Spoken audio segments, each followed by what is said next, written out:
Hi, everyone. Welcome back to the Change Your Mind podcast, where we explore personal development, spirituality, and science. I'm your host, Chris Ashley. I'm excited for my guest today because he talks about spirituality and science, which is what I love to talk about as well. So I'm sure we're going to have a great conversation. Apologize in advance for the sniffles. My toddler gifted me his cold this week, so I'm recovering from that.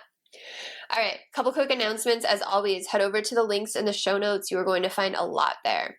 You'll find ways to connect with my amazing guest, ways to connect with me on social media, ways to purchase my book, Change Your Mind to Change Your Reality. It was endorsed by 3 people from the film The Secret. That's Michael Beckwith, Bob Doyle, Marcy Shimoff. It was endorsed by Anita Morjani, who wrote Dying to Be Me, John Gray, who wrote Men Are From Mars, Women Are From Venus. So go check it out. You'll also find ways to sponsor the podcast. You'll find free downloads, courses, coaching, all the things. And as always, this podcast is part of the Los Angeles Tribune Podcast Network. We are doing phenomenal things in the personal development realm. We have events pretty much every month, spearheaded by an amazing woman named Mary, who was Tony Robbins' EVP of production for 18 years.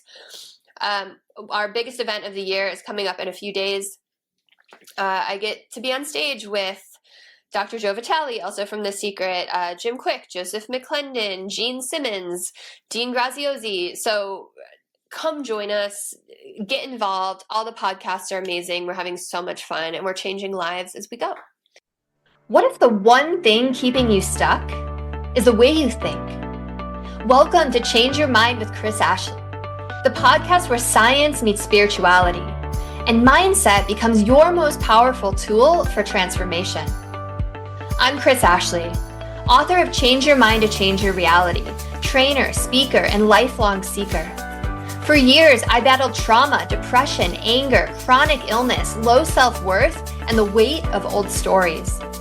Until I discovered how to rewire my mind, reconnect with my divine nature, and consciously create a new reality from the inside out. This show is here to help you do the same. Each week, we explore the intersection of personal development, spirituality, and science, diving into topics like healing, emotional mastery, entrepreneurship, resilience, and the quantum nature of reality. You'll hear powerful stories, gain practical tools, and real conversations that will help you change your perspective, get unshakable confidence, and live the vision your soul has always known is possible. Whether you're navigating a major life shift, building your dream business, or seeking deep healing and alignment, you're in the right place. So if you're ready to break through, take back your power, and create a life on your terms, this is your moment. Let's break free from the patterns that hold us back, awaken to who we truly are, and rise. Your transformation starts now.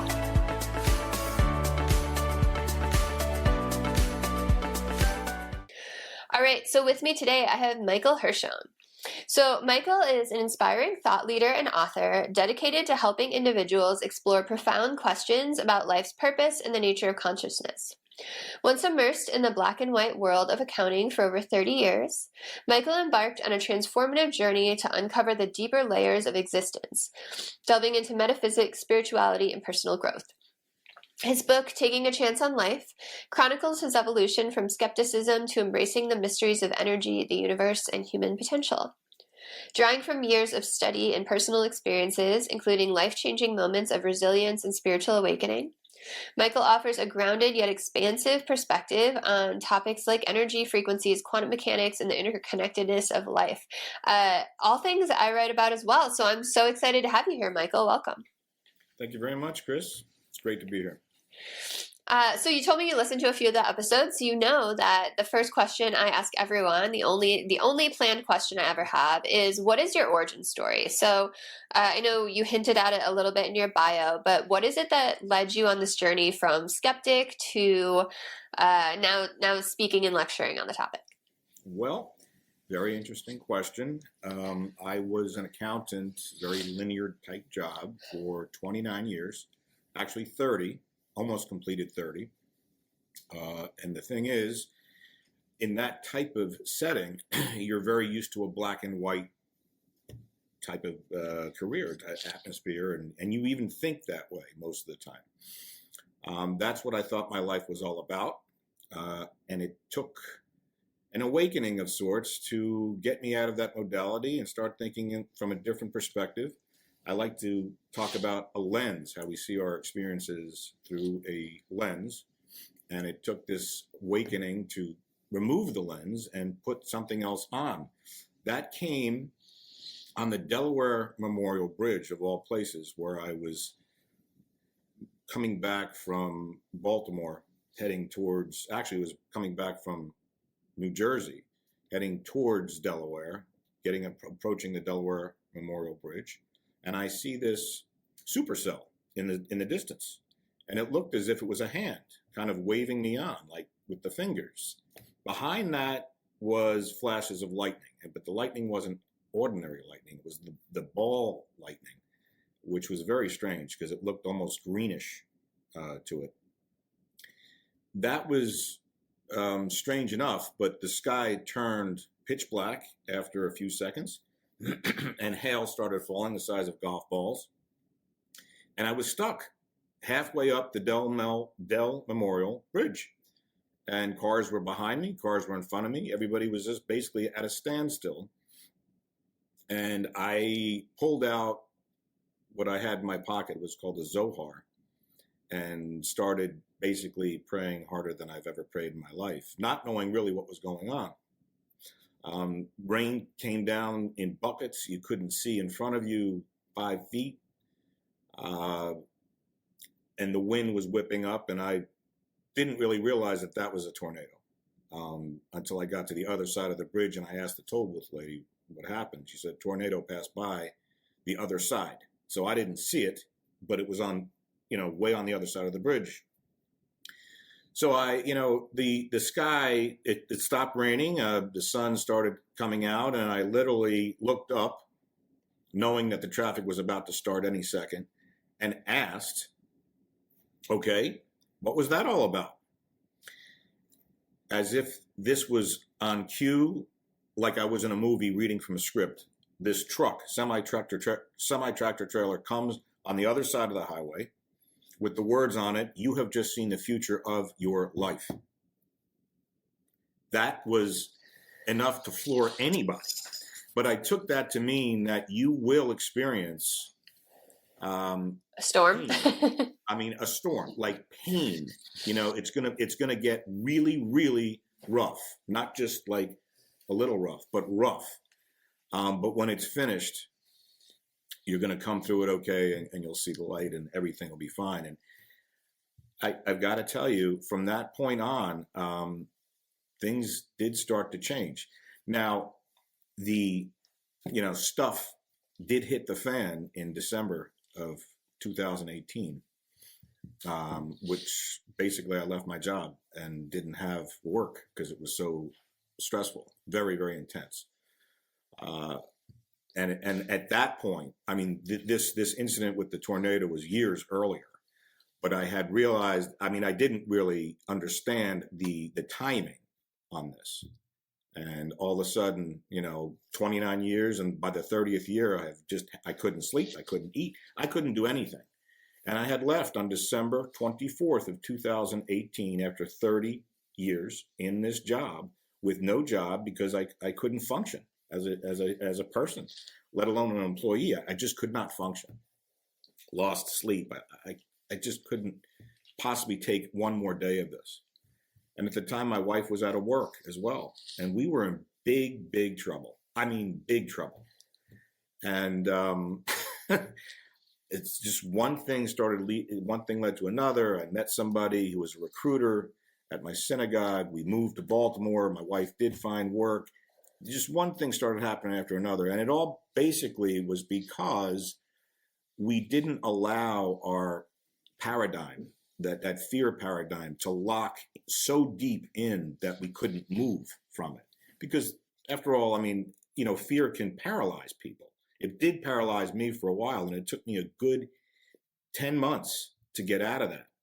But one thing led to another thing, which led to another thing, which, and on and on. And today, you're talking only about, 6 years ago, where it was really pretty bad for a while. Say 7 years. And it's like night and day, just the difference between where I was from then and where I am now. Thank you for sharing that story.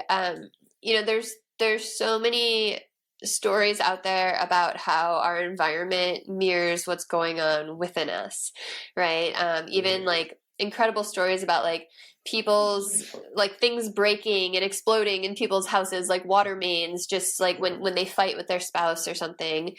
I definitely believe in signs. So I'm a little unclear, like what was the storm that ended up coming that was foreshadowing? The storm started with my particular job after that 30th year. Literally started getting to the breaking point where I had transitioned through 5 different management changes. And believe it or not, I had very little experience in accounting. I graduated from University of Delaware in psychology. So I had very little experience with accounting. I only took 2 accounting courses, but I was called an accountant, a staff accountant. And that was only because I learned on the job. And back then, 1986, I know I'm dating myself. That's actually when it started. I didn't start Hughes then, but I think it was 1988 or 89 when I actually started the job. You could do things like that. They would take you in. It was a different world, and you learned slowly but surely.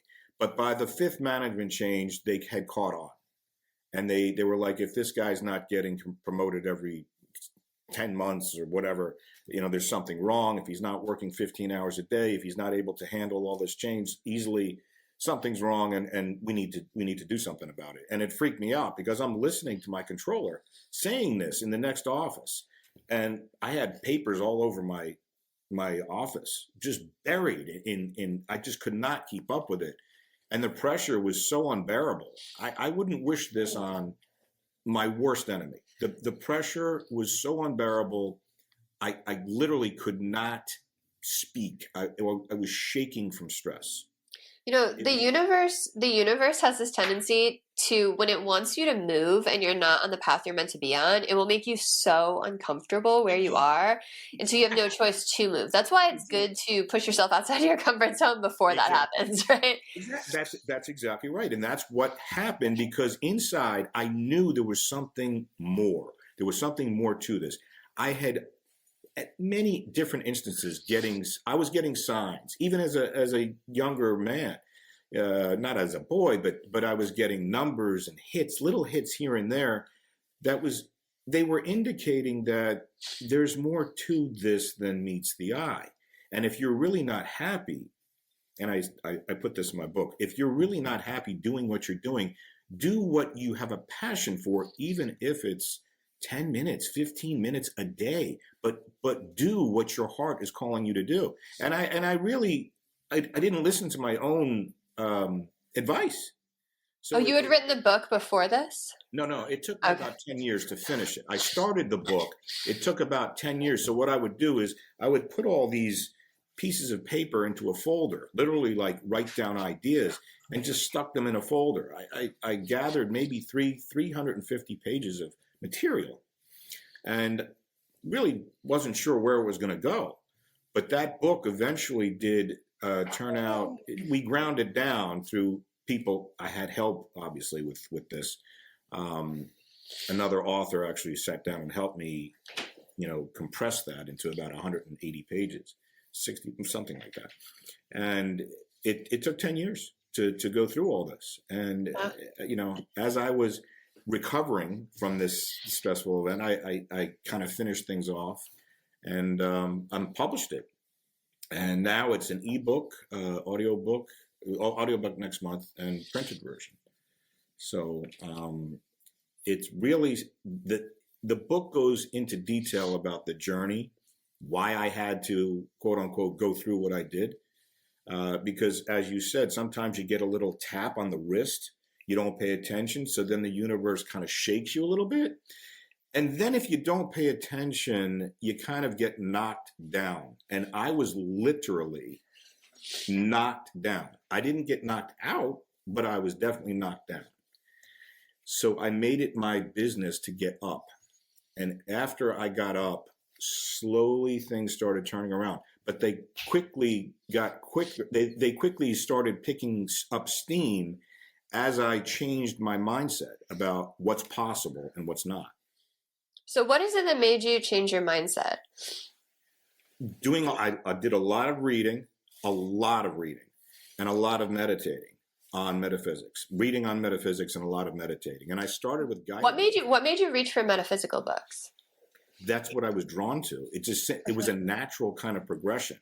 It seems odd and almost ironic that you're going from accounting, which is very literal, very balanced, assets have to equal liability plus owner equity. And you're going from this field to something beyond physical, metaphysical, beyond physical. I was drawn to it for some reason. I picked up all these books, Conversations with God and the Divine Matrix by Greg Braden and That's a good one. Donald Wall, all these different books. I'm like, why am I interested in this stuff? So as I went forward, and I started meeting different people that were into this stuff, different psychics and metaphysicians, and people that were into this type of thing. So I developed this kind of attitude of going through life, I believe, with a particular lens, let's say. My lens for the longest time was literal. It was accounting. But when I removed that lens and I put a different lens on, I saw the same thing, but through a different lens, and it was changed through that lens. But the reality really remained neutral. It's just that lens that changed the reality for me. So Wayne Dyer, I love him to death. I met him years ago. He said, when you change the way you look at things, the things you look at change. And really, all he was referring to was that lens. And most of us are very adamantly opposed to removing our lens and putting a different lens on. So yeah, absolutely. That's when you say that, that's what it makes me think of, is this lens. So I did more and more writing, and things would just come to me like 2:00 in the morning. I would think of a verse, or I would think of song lyrics, and I would just have to write this stuff down. A friend of mine who was a chemist, he worked for the government, very, very intelligent guy, also started getting into metaphysics. And he said, come, let me help you. And he put together a website with all this stuff, with this, the videos and stuff. We just created all this stuff. I thought of some meditations. And by the way, meditation, and I mentioned meditation, I used to do it every day. I love meditation. I started with guided. I worked my way into transcendental. But for people who are stressed to the max, or even not so stressed, that are looking for ways to kind of hone in that energy and kind of take things down a notch, I strongly recommend that. I mean, it is some powerful stuff. Not so much woo-woo anymore. A lot of people really recommend it. And I highly do myself. Not so much, you don't have to go on my website. There's thousands of them and they're all free. Well, most of them are, not all of them.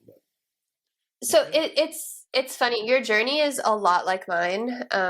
In 2002, I had a spiritual awakening and was given a book that totally changed my life and set me on this path. And I've heard a lot of other people say similar things where it's like they become this truth seeker, right? They're insatiable. Like it's like they can't get enough knowledge in them right away. So I guess what was like the one thing that like totally blew your mind wide open? Was there like any one teaching, any one author, any one principle that like really changed things for you? Absolutely. Yeah, who was it? The one thing that changed me completely, that changed my way of thinking, and to this day, I recommend to anyone I see that has any doubts whatsoever, is Conversations with God. Neil Donald Walsh, the entire series. Back then, it was on tape, and I listened to the tape in my car as I was commuting to work. And I listened to it, and I'm not fooling around. I listened to that series about 12 to 15 times. Wow. And to the point where I could actually quote this stuff. And now I live those credos. I live through that material. So Neale Donald Walsch just completely changed my life. That was the pivot point. That's what changed everything for me. You know what's fun? I have a 15-month-old, and Neale Donald Walsch made 2 kids' books based on conversations with God. Mm-hmm. Little Soul in the Sun and Little Soul in the Earth, and they are so beautiful. I read them to my toddler all the time. They're so beautiful. Yes. I heard of those books, and he did a great job with the series. He has so many different books out, but what started it all was that one book, Conversations with God, and another one called 3 Magic Words, which also changed the way I thought about things. Was that Neale Donald Walsch too? No, that was somebody else. Ulysses something. It was a strange name. Interesting. I can't remember the author per se, but 3 Magic Words was fantastic. So what was it in Conversations with God that like really just like struck you? Well, the thing that struck me the most was our relationship that we have with divinity. That you grow up going to catechism or going to Hebrew school or Greek Orthodox school, or whatever modality you're in, that you're taught. And you're taught all these things from your teachers, from your parents, from wherever. But that still is a paradigm. You get these paradigms and you develop them over the years. They come into your brain, into your mind per se, not brain, but mind, and they stick. Sometimes they stick like glue. What I learned was that they're still lenses. Nevertheless, whatever you believe them to be, they are nevertheless lenses that you're seeing your reality through. Now, if your parents or your teachers, I'm sure, not to say that your parent, my parents, they might have been bad teachers. They were teachers. Nevertheless, they taught you what they knew, and they probably learned from their parents, and on it went. Was it necessarily true? Was it necessarily the right thing to teach? I don't know. All I know is I used to fear God, and I no longer fear God. They teach you to fear God, fear the Lord, Right. I have a relationship with God today that transcends all of that stuff about the fearing and the I'm separate from this and this is separate from that. We have this prayer in Judaism called the Shema, and it talks about the oneness of divinity and the oneness of God. Now, if God is oneness, God can't be, by default, two-ness. There is no two-ness separate from, And I have a story that I'd like your listeners to hear. And Wayne Dyer told this in one of his concerts. What do you call it? One of his talks. He talks about the ocean and how if you had someone take a glass and dip it into the ocean, he asked the question, what do you have here? What do you have in your hand? And people are like, well, it's a glass of ocean water. It's not like ocean water. It is exactly ocean water. And if you put that glass to the side, maybe on the beach, it's weak. It believes itself to be separate than the ocean. And it is at that point. It's weak, it's other than, it's separate than. It believes itself to be different than. It's not the ocean, it's separate. And it goes through its entire existence. If it doesn't get moved, it could sit there for years thinking of itself as separate from. However, if you take that glass and you pour it back